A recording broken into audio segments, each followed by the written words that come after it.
Terima kasih atas kesempatan yang telah diberikan. Perkenalkan, saya Vivi Mustika Wondal dengan NIM 22024-153 dari kelas 4 TI 7. Saat ini akan membahas mengenai materi Design Thinking, Ideate, Design Solution, Design Principles, Interaction Design.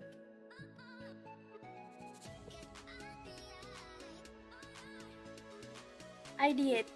Secara umum, pada konteks user experience atau UX, yang dimaksud bisa jadi adalah ide atau ide yang merujuk pada konsep atau gagasan yang dimiliki oleh desainer atau tim pengembangan untuk menciptakan pengalaman pengguna yang baik.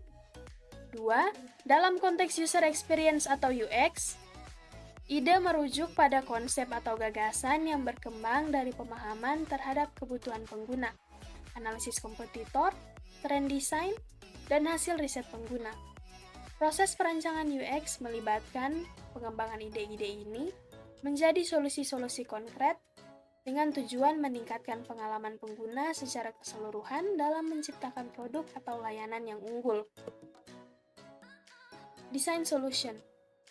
Solusi desain dalam user experience merupakan langkah kunci dalam menciptakan pengalaman pengguna yang baik. Ini melibatkan pengembangan konsep dan implementasi solusi yang dapat memenuhi kebutuhan pengguna dengan cara yang efektif dan memuaskan.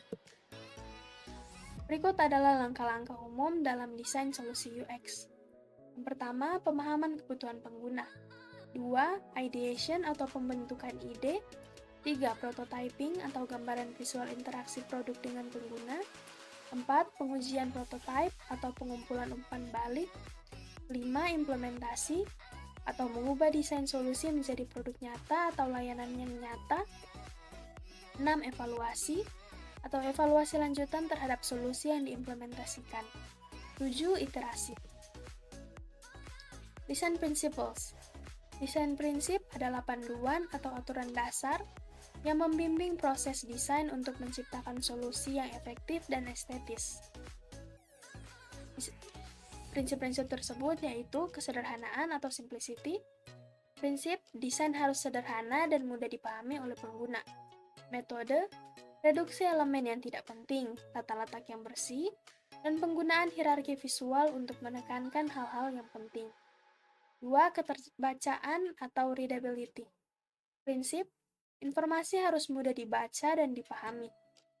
Metode, penggunaan jenis huruf yang jelas dan ukuran yang sesuai, kontras yang cukup antara teks dan latar belakang, serta penataan teks yang teratur. 3. Konsistensi. Prinsip, elemen desain harus konsisten di seluruh produk atau platform. Metode, penggunaan template atau pola desain yang konsisten, penggunaan palet warna yang seragam, dan mempertahankan konvensi desain yang sudah dikenal. 4. Keluasan atau flexibility. Prinsip, desain harus dapat menyesuaikan diri dengan berbagai konteks penggunaan. Metode, penggunaan desain responsif untuk berbagai perangkat, penyediaan opsi pengaturan atau kustomisasi, dan desain modular yang diinginkan. 5. Pentingnya pengguna atau user centricity. Prinsip, desain harus difokuskan pada kebutuhan dan pengalaman pengguna. Metode, melakukan penelitian pengguna yang mendalam, pengujian prototipe dengan pengguna, dan mempertimbangkan umpan balik pengguna dalam setiap iterasi desain. 6. Visibility. Prinsip, informasi dan fungsi harus mudah diakses dan terlihat bagi pengguna.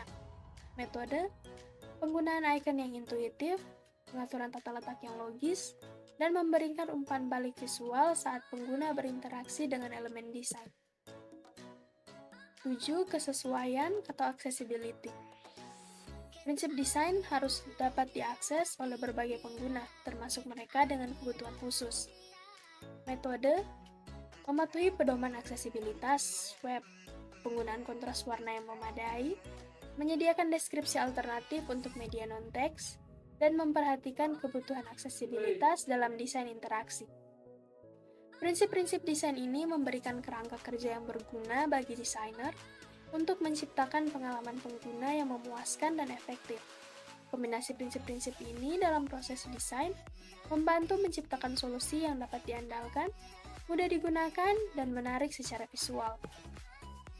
Design solution. Yang pertama, pengembangan ide. 2, identifikasi masalah. 3, pemilihan solusi. Dan yang terakhir, implementasi solusi.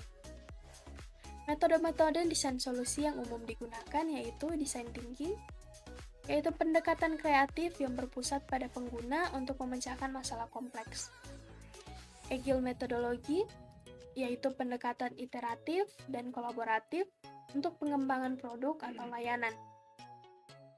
TRIZ, atau Theory of Inventive Problem Solving, yaitu pendekatan sistematis untuk menemukan solusi inovatif dengan menganalisis pola dalam penyelesaian masalah yang sudah ada.